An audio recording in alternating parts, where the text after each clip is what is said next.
Y ahora estamos con Martín Urricelki en este espacio de Lo Pienso y Lo Digo. ¿Cómo te va, Martín? ¿Qué tal? ¿Cómo andan? ¿Cómo Muy estás? buen día ¿Bien? para todos. Bien, Buen lunes bien, y bien, buena bien. semana. ¿Cómo estás? ¿Bien? Sí, por ¿Pasó supuesto. bien el fin de semana? Sí, muy bien. Bueno, ¿Descansando usted? también. Bueno. Algunos lo pasamos mejor que otros. Sí, algunos más contentos que otros. Sí. No sé cuál es el caso de cada uno de ustedes. Me parece que tiene una carita que... Bueno, no, se ve que ha estado... Pero me parece que no quiere hablar al respecto. No, Está evadiendo el no tema. va a hablar de eso. No, pues está evadiéndolo. No va a hablar. No, me ha sorprendido y mucho la aparición de muchas personas que últimamente estaban bastante desaparecidas, mandando mensajes, llamando. No sé de qué está hablando. Gente que... Yo le pregunté el fin de semana cómo lo trató el calor. Después de los últimos superclásicos, por ejemplo, se guardaba silencio. No, nada que ver. Sí, Lo mío gente no venía por ese Gente que en lado. algún momento de su historia no tan lejana Pero denostaba los campeonatos locales y ahora los festeja como si fuesen copas del mundo. Pero bueno, lo mío venía por el calor. usted es un profesional del periodismo deportivo, no se le ve endilgar a usted de eso, ¿no? Vos no hablabas de eso, nada que ver. Sí, hablaba permanentemente. Nunca. No, ahora te digo. No, ahora le le pregunté por el calor, cómo lo había tratado el calor y te demás. malinterpretó. Él se ve que sale por el lugar donde, bueno, lo que uno entiende o quiere entender. Sea donde iba, pero también trato de encontrarle una explicación, ¿no? Bueno, ya está, ya pasó. Sí, por supuesto. Pero Tenemos en nuestra memoria aquel 9 de diciembre del año 2018, que es una huella imborrable, y además haberle ganado todos los encuentros que hemos tenido, los últimos encuentros que hemos tenido a nuestros archirrivales, tienen un karma con nosotros que no lo pueden superar. Cuando nos puedan ganar en un mano a mano, ahí podrán festejar abiertamente. Le diste letra y se vino con todo. Esto fue un mano a mano indirecto, dicen algunos. No, bueno, indirecto, sí lo dice usted. Ahí, bueno. ¿Así lo dice usted? No vino a hablar de eso, ¿no? De todos modos, hay que decir... Se puso nervioso, tiró la lapicera. Boca ha sido justo campeón de la Superliga. Ahora, ¿cómo le costó ganar la Gimnasia? Por supuesto. El fútbol argentino es muy parejo. Sí. El fútbol argentino es muy parejo. ¿Cómo le costó? Bueno, pero nos preparaste un informe importante. Sí, no precisamente hablar de todo, porque yo no soy especialista, a mí no me gusta el fútbol ni nada de eso. Lo podría hacer tranquilamente. Así que no voy a hablar de eso. Vamos a hablar del paro del campo, día 1 en esta jornada de paro, el primer paro contundente que tiene Alberto Fernández en sus primeros 100 días de gobierno. El sector agropecuario muy disconforme con la política agropecuaria y concretamente con la cuestión de las retenciones. Vamos a hablar del paro del campo, ¿por qué? Porque en estos 4 días se espera una contundencia, a pesar de que hay una entidad que es la Federación Agraria que tiene disidencia en cuanto a la medida o algún sector de la Federación Agraria. Lo que se está diciendo en realidad es que hay diferencias en una interna dentro de la propia institución, y eso es lo que se está haciendo notar. Más allá de eso, se espera que la medida sea contundente. Van a continuar las asambleas en muchos lugares. Hoy, por ejemplo, Marcos Juárez, en la provincia de Córdoba, el corazón productivo de la provincia, va a ser epicentro de una asamblea, y se van a repetir asambleas también en otros lugares del país. No va a haber cortes de ruta, no va a haber grandes manifestaciones más allá de este tipo de expresiones donde los productores se van a reunir para analizar la continuidad del reclamo y su visión sobre la relación campo-gobierno. Pero ya que hablamos de retenciones, vamos a hacer un poco de historia, porque hemos escuchado, o al menos yo he escuchado y he leído durante estos días muchísimas cuestiones vinculadas a esto. Hay quienes hablan de locao patronal, los que hablan de un paro netamente político, movilización política. Hay quienes se remontan hasta la época de la conquista al desierto y dice que los productores agropecuarios tendrían que pagar retenciones sin chistar porque las tierras que hoy explotan han sido antes de los pueblos originarios. Bueno, muchas cuestiones, ¿no? Muchas cuestiones que parecen demasiado para explicar un conflicto. Pero vamos a centrarnos en la cuestión de las retenciones, porque en el fondo hay una cuestión de números, de rentabilidad del campo, de números y también de facilidad para obtener los recursos. Eso es lo que hay detrás de las retenciones y el conflicto que hoy tiene al campo como protagonista. Vamos a ir con algunos datos para conocer de qué se tratan las retenciones.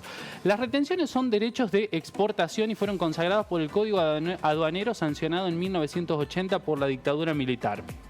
Esto quiere decir que se cobra un canon para algunos productos que son de exportación, que se producen en Argentina y que se exportan. Se implementaron en el 80, durante algunos años estuvieron vigentes, luego se quitaron, el gobierno de Alfonsín los volvió a reimplementar, el gobierno de Menem los sacó, después se volvieron a reimplementar.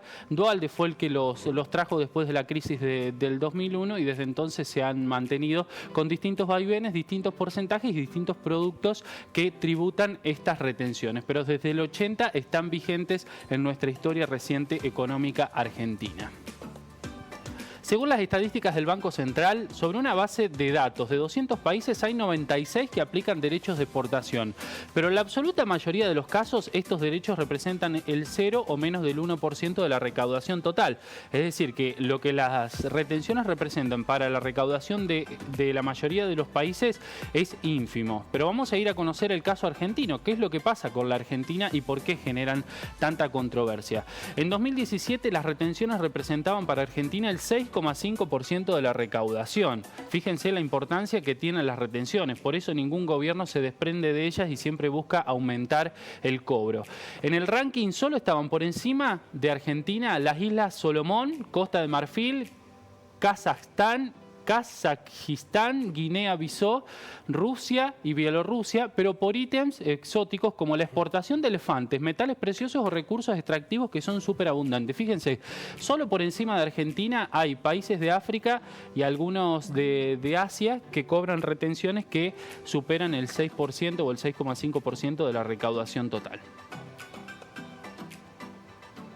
Según la Fundación Mediterránea, hacia 2019 la recaudación en concepto de retenciones alcanzaba el 9,5%, es decir, en 2017 era 6,5%. Recordarán ustedes que hubo en 2017 después una modificación en el régimen de retenciones que lo llevó adelante el gobierno de Mauricio Macri, que comenzó a cobrarles más retenciones a la soja. Bueno, aumentó la recaudación y pasó al 9,5%.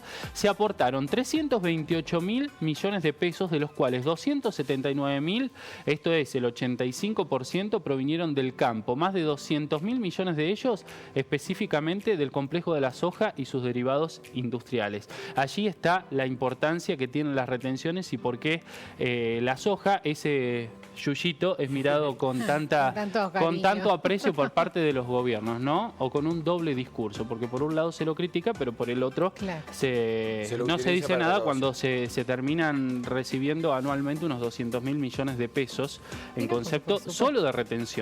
Pero vamos a detenernos en unos gráficos para entender un poco más lo que representan las retenciones para la economía argentina y lo que es este dinero, ¿no? Aquí vemos los ciclos, ¿no? La evaluación de la recaudación en concepto de derechos de exportación entre 2002 y 2019. Fíjense cómo ha ido aumentando. Cuando vemos el pico, o sea, lo más alto en esa tabla tiene que ver con lo que pasó en 2008. 2008 fue un año de una producción muy importante, boom de la soja, pero además con precios exorbitantes. Por eso la recaudación fue tan alta. Y fíjense que donde vemos los picos más bajos coinciden con los años en los que el campo sufrió, por ejemplo, por la sequía, que fue la peor sequía de los últimos 50 años. Allí vemos cómo cayó. Así es, sobre todo el año 2017. Bueno, pero esta ha sido la evolución de la recaudación cuando la soja tuvo precios que llegaron entre los 400 y 600 dólares. Bueno, ha sido los mayores ingresos que coincidieron con los años de gobierno de Cristina Fernández de Kirchner. Luego ha habido una caída.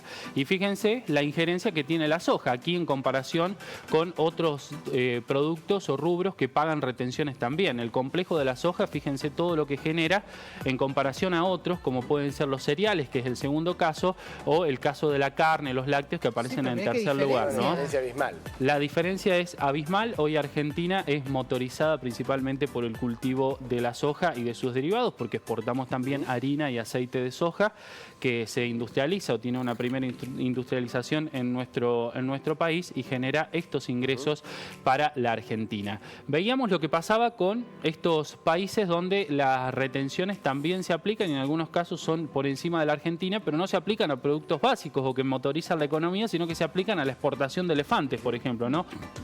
a conceptos que son exóticos. ¿Qué pasa con países que son pares o que están en la competencia directa con Argentina? Argentina es un productor de granos, en algún momento fue conocido como el granero del mundo, hoy ya no tiene ese mote, pero tenemos países como Brasil y como Estados Unidos que tienen una producción superior, pero que se asemeja mucho a la producción argentina. ¿Qué está pasando con la cuestión tributaria en esos países? Bueno, miren, en el caso de Estados Unidos, un farmer, como se conoce a los productores agropecuarios, paga 3 impuestos. 15% del impuesto a las ganancias al gobierno federal, 9% del impuesto a las ganancias al gobierno estadual, o sea, al estado al que pertenece, y un impuesto local cuya alícuota varía según el lugar donde esté localizado. Mientras en Argentina se pagan retenciones de hasta el 33% sobre el ingreso bruto, y además a eso hay que sumarle después los impuestos que son nacionales, como el IVA o las ganancias, los provinciales, como el impuesto a los ingresos brutos o el impuesto inmobiliario, y después las tasas locales también. Aproximadamente hay un 70% de presión tributaria sobre el productor agropecuario, el 30% restante es lo que debe utilizarse para pagar los costos, reinvertir para la próxima cosecha y lo que quede de ganancia, ¿no? Que en estos casos se habla de entre un 0 y un 1%, lo que le queda a los productores agropecuarios teniendo en cuenta esta presión tributaria. En el caso de Brasil, nuestro competidor más cercano, nuestro vecino. Bueno, en la década del 90 se eliminaron los impuestos a la exportación, tenían también sus propias retenciones, pero allí se eliminaron y esto resultó en una expansión del área de producción y un aumento de la inversión, corroborado con los números. De hecho, hubo hace no mucho tiempo un intento por volver a implementar las retenciones, es decir, hacer caja a través del campo, y fue tanta la presión y el malestar que generó que el gobierno de Brasil no pudo avanzar en ese sentido. Hoy Brasil no tiene retenciones a los productos que produce, los productos primarios, como es el caso de la soja. Y fíjense este dato, eliminar las retenciones permitió incrementar la inversión y la producción, algo que en Argentina se logró, por ejemplo, en el caso del maíz y del trigo. El gobierno de Macri tuvo una medida muy acertada para el sector agropecuario, que fue reducir las retenciones que pagaban esos dos cultivos, y eso se notó claramente en la producción de maíz y de trigo, que ha tenido un crecimiento exponencial. En el caso de la soja, como la presión tributaria siempre es más, como las retenciones no han bajado o han aumentado, nunca se ha podido aumentar la producción de soja, se mantiene estable. Sin embargo, sí ha aumentado maíz y trigo, porque es aquellos casos donde los productores han logrado una mayor rentabilidad teniendo esta consideración por parte del Estado. Cuando le han sacado el pie de encima, los productores han producido más, y esto se traduce en muchas otras cuestiones. Son más puestos de trabajo, es mayor cantidad de granos que se pueden exportar y mayor cantidad de divisas que ingresan en concepto de lo que se vende. Pero vamos a ir a los datos, porque lo que son palabras de mi parte se traduce en los propios datos, que fíjense, a través de esta imagen gráfica vemos cómo el maíz y el trigo, que están señalizados allí con la línea celeste y la línea amarilla, han crecido desde el año 2016, en que asume el gobierno de Macri y como primera medida decide la reducción de las retenciones en el maíz y el trigo. Han subido, vemos un pico ahí de baja, por ejemplo, en el caso del trigo, pero esto coincide nuevamente en la campaña 2017-2018, que fue la de la sequía, ¿no? Allí cayeron todas las producciones porque fue la peor sequía de los últimos 50 años.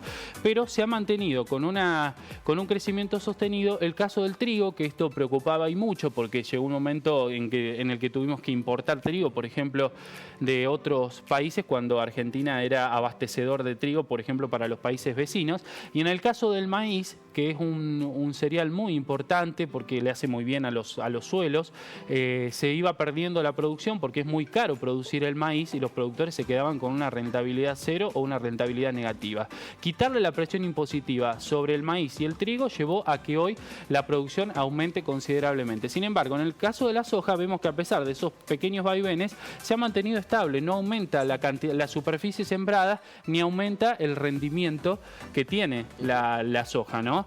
Bueno, esa es una gran preocupación. Argentina no puede crecer en un producto que, como vemos, es de mucha importancia para el país por lo que genera, principalmente porque tanta presión sobre ese sector lleva a que la rentabilidad sea cero o sea nula o negativa, ¿no?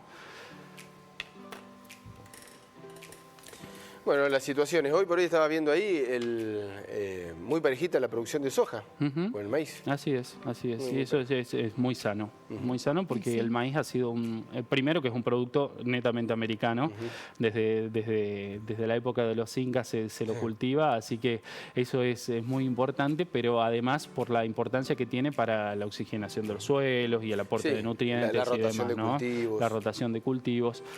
Bueno, Argentina está muy lejos de poder crecer en este sentido. Se le sigue poniendo presión sobre el sector que motoriza su economía. Es el sector más eficiente que tiene la economía. Genera aproximadamente unos 340.000 puestos de trabajo para producir esta cantidad de hectáreas y obtener este rendimiento. Como decíamos, son aproximadamente unos 200.000 millones de pesos los que ingresan año a año en concepto solo de retención, a los que se le suman otros tributos que pagan los productores, y en los últimos 20 años, según el cálculo que realizan las fundaciones vinculadas al sector agropecuario, el Estado ha logrado recaudar unos 20.000 millones de pesos en concepto de retenciones. Bueno, una forma muy fácil. 200.000 millones de pesos. 200.000 millones de pesos.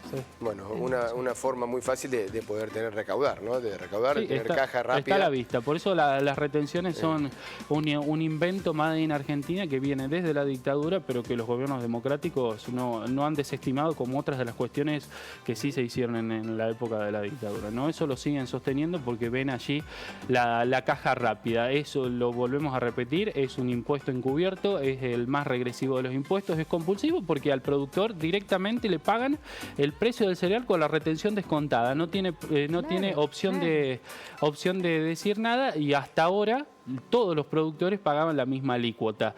El gobierno está proponiendo un esquema de segmentación. Veremos en la implementación si efectivamente se cumple o no. Hay mucha desconfianza por parte del sector agropecuario que está así. De todos modos, productores pequeños van a seguir pagando desde el 20 al 33%, y aquellos productores más grandes, que son los que producen, por ejemplo, unas entre 280 y 300 hectáreas, van a pagar la retención completa del 33%. Sí, no hay tanta diferencia. Martín, con la información, hoy comenzó el paro. Es hasta el jueves, ¿no? Más allá de que algunas voces, pero ya distintos dirigentes del sector han dicho que no se va a prolongar este paro, al menos hasta la próxima. Así es. Esperan que haya un canal de diálogo con el gobierno nacional. Ya el presidente ha dejado trascender que no va a derogar. Que ya la decisión está tomada. Sí, cerró la puerta. Cerró la puerta y dijo: con esta gente no se puede hablar porque ellos siempre quieren ganar, dijo el presidente. Bueno, así que vamos a esperar lo que se viene. A mí me parece que el que quiere ganar es el Estado, ¿no? Al menos son 4 días de paro. Hacer caja rápida, más que el sector agropecuario, ¿no? Lo que está reclamando es por lo justo. Y en definitiva es una pelea del interior por los recursos, ¿no? Hay provincias, Córdoba, Buenos Aires, Santa Fe, la provincia de Entre Ríos, que aportan muchísimo a la caja y no vuelve lo que se va, y son recursos que se van del interior. Nosotros lo sabemos porque vivimos en una zona agropecuaria. Cuando el campo ha tenido grandes excedentes, en la época de 2007-2008, el derrame de dinero que hubo en las ciudades como nuestra ciudad, la ciudad de Río Cuarto, ha sido impresionante. El boom de la construcción fue una cuestión impresionante, y eso generó muchos puestos de trabajo y una expansión de la ciudad que fue increíble. Desde entonces ha comenzado a caer eso, porque los productores, el poco dinero que reciben termina guardado para la reinversión, ¿no? Para la próxima campaña, o por supuesto en sus propios ahorros. No se termina derramando en ningún tipo de inversión porque hay mucha desconfianza en las políticas que genera el gobierno. Martín, muchísimas gracias por la visita. Gracias a ustedes. Bueno, que la pase bien. Por supuesto. Olvídese de lo del fin de semana. Pero ya, etapa superada. No sea problema. Etapa superada. No sea problema. Pasó el sábado. Disfrute de la semana. Será hasta que la Copa Libertadores vuelva a encontrarnos, ¿no? Puede ser. Ojalá nos encuentren. Mientras que no se queden en el camino. Mientras tanto hay uno que está festejando. Muchas gracias. Gracias. Hasta luego.